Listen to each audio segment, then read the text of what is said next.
लोग कहते हैं महाराज बड़ी अच्छी कथा कहे।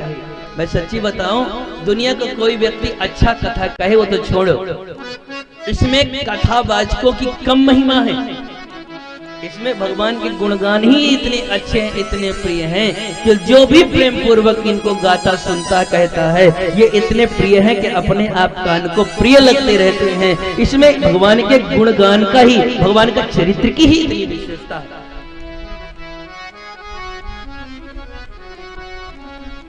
हे राजन, आप कहते हो कि 7 दिन में खटवांग नाम के राजा ने तो एक मुहूर्त में मुक्ति प्रदान कर लिया था, प्राप्त कर लिया था, इसलिए आपको चिंता नहीं करना चाहिए। जिता सनो जित श्वासो जित संगो जितेन्द्रिय स्थूले भगवतो रूपे मना संधारये धिया। अपने श्वास को, अपने इंद्रियों को अपने वश में करके, अपने मन को अपने अनुरूप बना करके और निरंतर प्रभु का ध्यान करता रहे तो निश्चित स्तर पर उसके आत्मकल्याण में कोई विघ्न आ ही नहीं सकता। और इस तरह से अपनी अपनी भावना के अनुसार भगवान के अनेक रूपों का वर्णन मिलता है, वर्णन किया गया है। बाराबंकी से हमारे बहुत प्रिय भाई ब्रजेश सिंह आज हिंदू युवा वाहिनी से पधारे हैं। बहुत प्रिय भाई हैं, बहुत बहुत अभिनंदन, बधाई हो।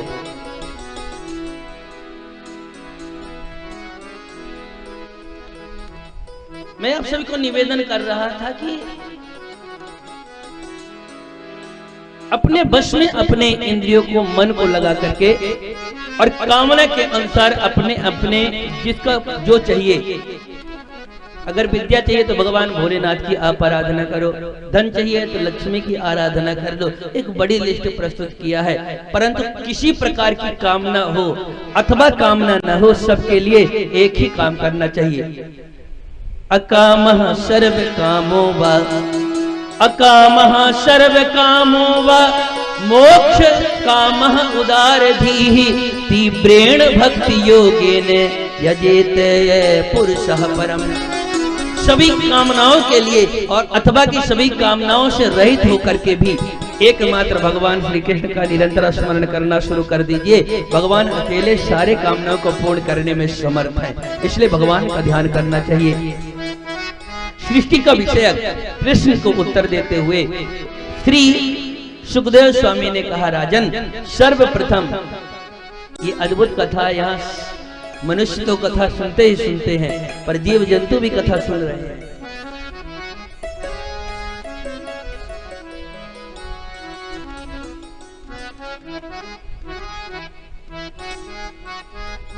सृष्टि विषय का प्रश्न हुआ। नारायण के नाभि से कमल, कमल से ब्रह्मा जी सृष्टि का सृजन करना चाहते थे, पर उनको समझ में नहीं आ रहा था क्या करें, कैसे सृष्टि करें। चारों तरफ देखा तो चतुर्मुख हो गए।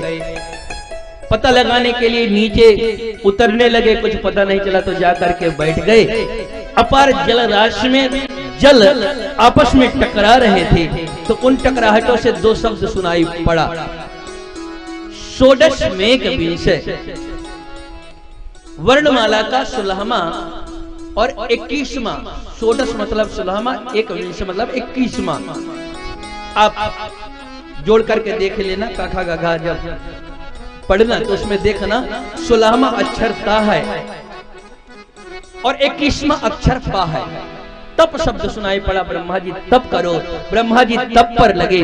जैसे ब्रह्मा जी तप करने लगे तो उनके तप से प्रसन्न होकर के भगवान ने उनको चतुर्थ श्लोक की सूक्ष्म श्रीमद् भागवत महापुराण का उपदेश दिया।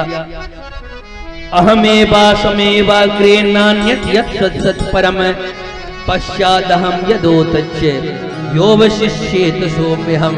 हे ब्रह्मा जी, पहले मैं था, अभी मैं हूँ, बाद में मैं रहूंगा, मेरे अतिरिक्त पहले कुछ था नहीं, कुछ होगा नहीं। जो कुछ भी है, जो कुछ दिखाई पड़ता है, वह सब मेरी लीला है।